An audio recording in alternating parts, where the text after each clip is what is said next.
iPad Pro 2020 itu di e-commerce sekarang harganya lumayan terjangkau, apalagi yang bekas. Dan apakah masih worth it buat dibeli? Mari kita bahas.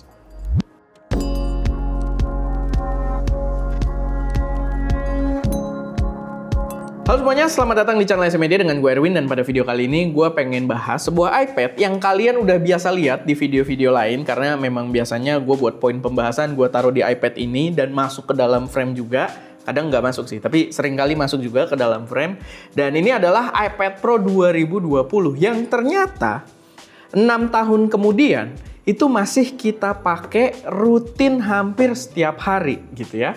Hampir di setiap video-video kita, dan entah yang masuk kelihatan iPad-nya ataupun yang enggak, itu hampir tiap hari tuh pasti kita pakai gitu si iPad Pro 2020 ini.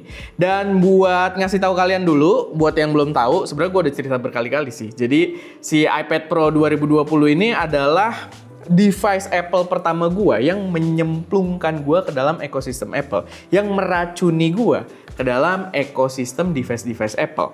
Kenapa? Karena dulu iPad ini punya sejarah yang lumayan kuat untuk convincing gua, meyakinkan gua untuk masuk ke Apple ecosystem, yaitu adalah ketika gua nyobain kamera cinema dengan footage 4K 120p yang berat banget gua jalanin di laptop gaming dan juga PC rakitan yang sampai harganya 50 juta lebih. Dan dia bisa jalanin dengan lancar ketika PC rakitan dan laptop-laptop gaming gua itu ngeplay aja ngandet-ngandet. Ngeplay aja ngandet-ngandet, sedangkan di sini buat scrubbing, cutting, dan sebagainya itu enak banget. Footage-nya itu dari Zcam 4K 120p-nya.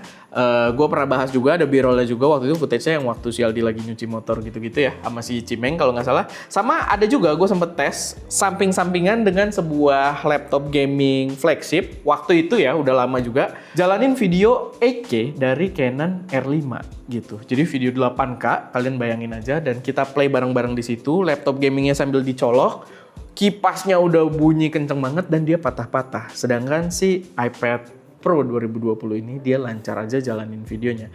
Which is itu benar-benar convincing gue kalau arsitektur prosesornya Apple itu sekuat itu. Dan akhirnya pas mereka keluarin chip M1 gitu ya dengan MacBook terbarunya, gue masuk akhirnya di M1 Pro buat pindah ke Apple ecosystem. Nah, sekarang gue cek di e-commerce itu banyak yang jual bekasnya si iPad Pro 2020 ini di kisaran harga sekitar 7 juta 8 juta rupiah.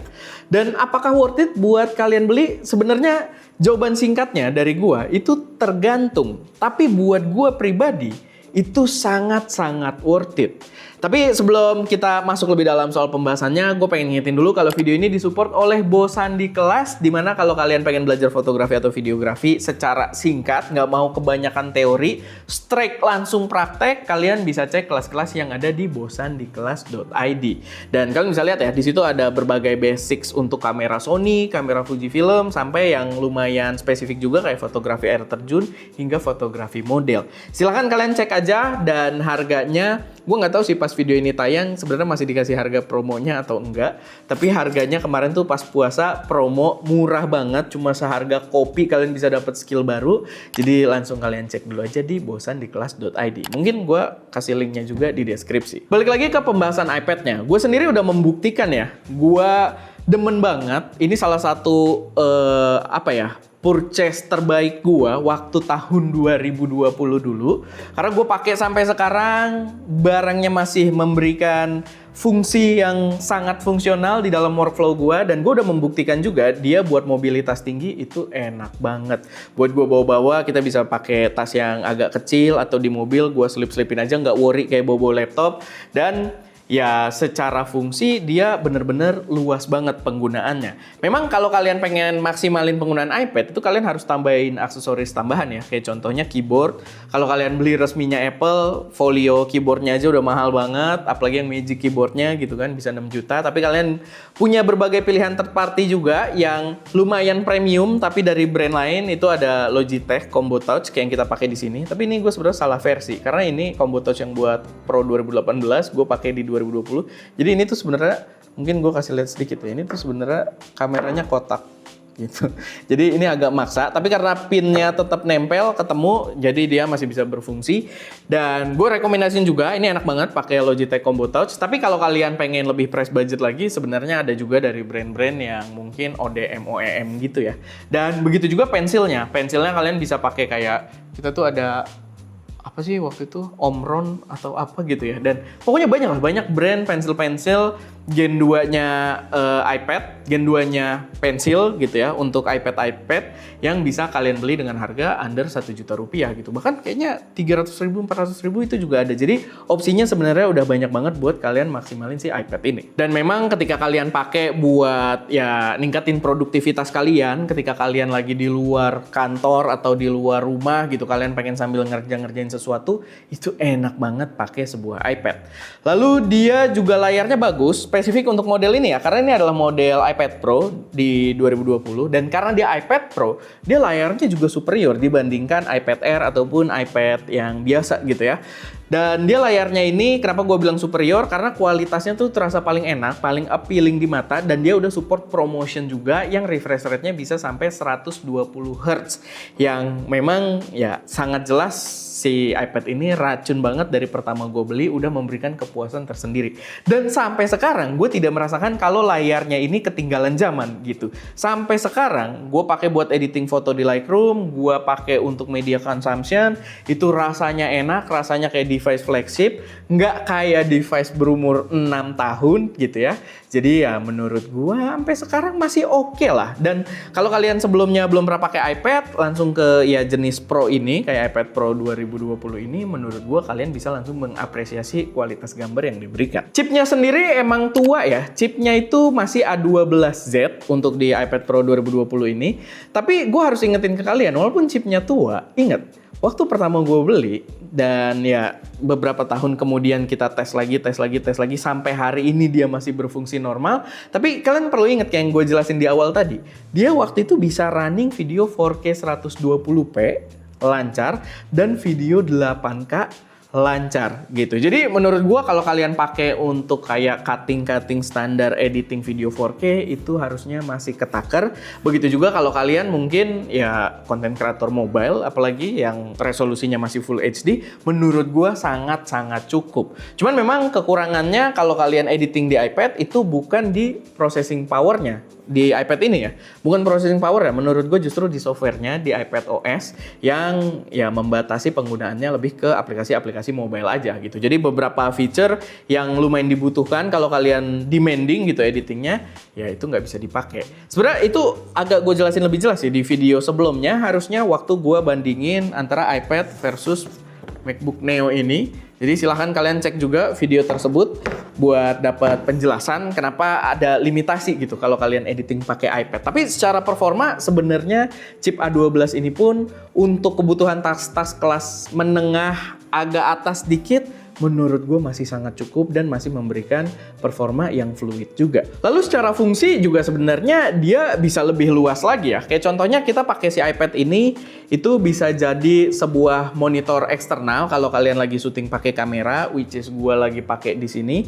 Dan ya harusnya kita ada B-rollnya juga kan waktu si iPad jadi monitor. Ada ya. Ya, jadi gue selalu pakai iPad dan itu membuat apa ya? Investasi gue waktu beli iPad itu bener-bener tidak menyesal sama sekali. Udah terbayarkan dari jauh-jauh hari dan sampai sekarang dia masih memberikan servis yang baik gitu ya. Bukan servis yang baik, memberikan fungsi yang baik gitu ketika gue pakai. Ya sekarang kita pakai iPad, sekarang di situ pakai 12 inch dan gambarnya jauh lebih bagus daripada kalian beli monitor-monitor eksternal yang memang diciptakan buat kamera gitu ya. Yang biasanya pakai baterai NPF, ribet banget. Sekarang kita udah full pakai iPad doang, baterainya di dalam, iPad-nya tipis, jadi monitornya tipis gitu kan, dan baterainya pun nggak bocor-bocor gitu. Kita tahan buat syuting 2 jam, 3 jam, 4 jam, itu tahan gitu. Kita udah pakai buat podcast juga beberapa jam. Biasanya kita ngecas tuh ya sehari sekali atau kadang 2-3 hari sekali kalau kita lagi syutingnya nggak terlalu banyak.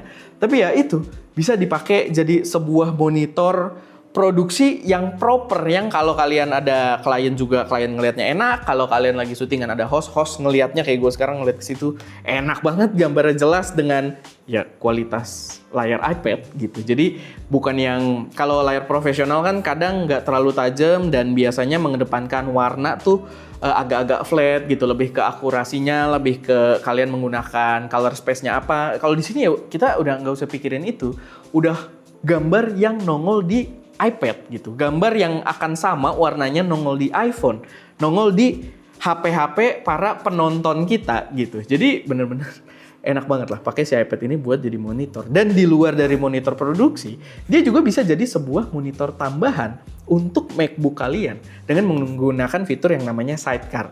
Mungkin next gue akan bahas lagi ya soal si sidecar ini. Gue sebenarnya sempat bahas dulu. Sidecar ini menarik karena si iPad bisa jadi sebuah monitor tambahan. Kalau kalian keluar bawa MacBook dan bawa iPad itu bisa jadi dual monitor. Tapi sebenarnya awalnya gue coba sidecar itu pakai sistem wireless, bisa lancar, cuman kadang agak nge-lag dikit kalau lagi sial. Tapi sebenarnya sidecar ini bisa pakai USB-C juga. Mungkin next time lah gue bahas lebih dalam, tapi ya kalian bisa pakai USB-C-nya jadi sidecar dan dia bisa jadi monitor tambahan kalau kalian punya MacBook juga gitu. Jadi kalau kalian lagi keluar, kalian ke kafenya mungkin yang nggak terlalu rame ya, biar nggak ganggu orang-orang gitu kan.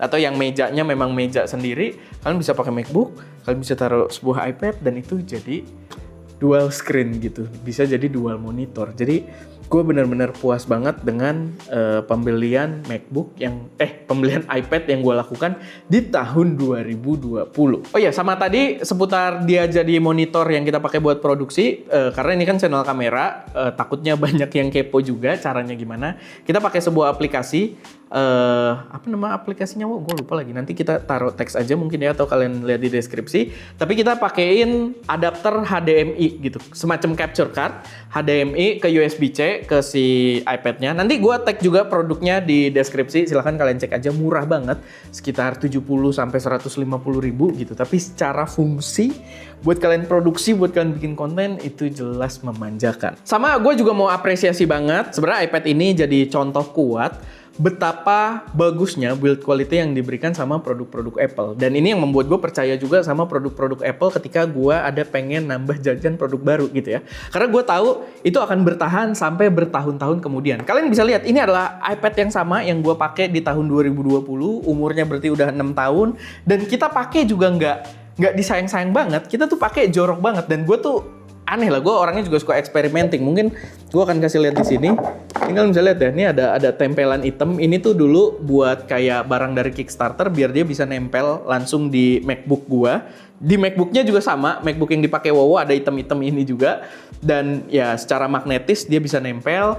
Di sini kalian bisa lihat ya, ini bulat. Gue pernah tempel juga dan gue pernah cabut, dan bekas cabutannya tuh ini gue nyabutnya pakai obeng by the way. Jadi kalau kalian lihat, nah kalau kalian lihat tuh banyak den gitu, tuh. Jadi gue makainya juga nggak disayang-sayang gitu. Bahkan gue ngelepas ini tuh pakai obeng gitu kayak. Ya resiko, tapi waktu itu gue merasa ya gue udah pakai si iPad ini juga udah beberapa tahun gitu kan. Tapi sampai hari ini dia masih serving the function dengan sangat baik gitu. Jadi itu yang membuat gue berpikir ya produk-produk Apple punya build quality yang bener-bener juara gitu ya. Sampai kayak gitu-gitu aman tuh, script gue masih jalan. Dan kalian akan kaget betapa, kalau itu kan purpose ya depan kamera, tapi kalian akan kaget betapa sembarangannya tim gue juga kalau naruh-naruh iPad gitu ya. Dan sampai sekarang masih berfungsi dengan baik. So menurut gue secara overall kalau kalian lirik bekasnya, walaupun memang kalau beli produk bekas tuh agak tricky ya. Kalian harus perhatikan juga apakah pernah ganti komponen, apakah dipakainya seperti apa sebelumnya. Takutnya dipakainya kayak ST. Ya ini sebenarnya worst case scenario-nya ya. Kalau dipakai kayak ST gitu, kayak tadi dibanting-banting. Tapi kalau kalian nyari bekasnya, dapat di harga sekitar 7-8 juta rupiah untuk spesifik iPad Pro 2020 ini, menurut gua masih worth it banget. Karena balik lagi, gue udah pakai kayak tadi gitu kan, kalian lihat sendiri. Hampir setiap hari, kalian juga bisa lihat video-video kita ke belakang, rata-rata ada iPad ini di sini gitu ya. dan dia masih memberikan performa yang sangat baik. Masih nyala gitu, maksudnya masih nyala gitu. Script gue masih nongol di situ. Jadi ya gue rasa masih oke lah. Dan gue yakin kalaupun kalian beli sekarang di tahun 2026 gitu ya, gue yakin masih bisa berfungsi beberapa tahun kemudian gitu, masih kepake. Dan gue yakin iPad gue ini tidak akan mengkhianati gue sampai 2 tahun ke depan, 3 tahun ke depan, gue yakin masih dipakai gitu. Karena fun fact, sebenarnya yang dari tadi gue tunjuk-tunjuk jadi monitor itu adalah iPad Pro 2018 yang gue beli bekas tahun 2025 kemarin dengan kondisi layar udah ada. Jadi dia tuh gue nggak ngerti deh, iPadnya agak bengkok gitu, kayak tahu kelindes, tahu diginiin apa gimana gitu ya. Tapi layarnya ada sedikit dent kecil. Gue beli bekas. Waktu itu gue mau bikin video tapi kayaknya gue nggak bikin deh. Gue beli bekas iPadnya 2018, berarti sekarang 9 tahun kali ya. Hampir 9 tahun dari umur iPad-nya sendiri ya, tapi gue belinya 2025 dan ya sampai sekarang gue puas gitu. Gue beli dengan harga yang cukup murah waktu itu, kalau nggak salah 5 juta, tapi gue dapet 13 inch gitu kan, 12,9. Enak banget buat jadi monitor, baterainya juga nggak berasa boros. Jadi menurut gue kalau kalian dapet 7 juta iPad Pro 2020, worth it parah lah. Gitu. Cuman kalau kalian baru mau masuk ke Apple ecosystem, kalian pertimbangin antara iPad atau MacBook, kita ada videonya juga di video yang sebelumnya. Tapi ya paling itu aja sih sedikit pembahasan dari gue seputar iPad Pro 2020 ini di harga 7-8 juta, menurut gue worth it banget. Ya tapi balik lagi silahkan kalian yang pertimbangkan dengan kebutuhan kalian. Oke, itu aja. Semoga bermanfaat, semoga bisa jadi referensi buat teman-teman semua. Gua Erwin, di belakang kamera ada Wowo, dan jangan lupa untuk berkarya.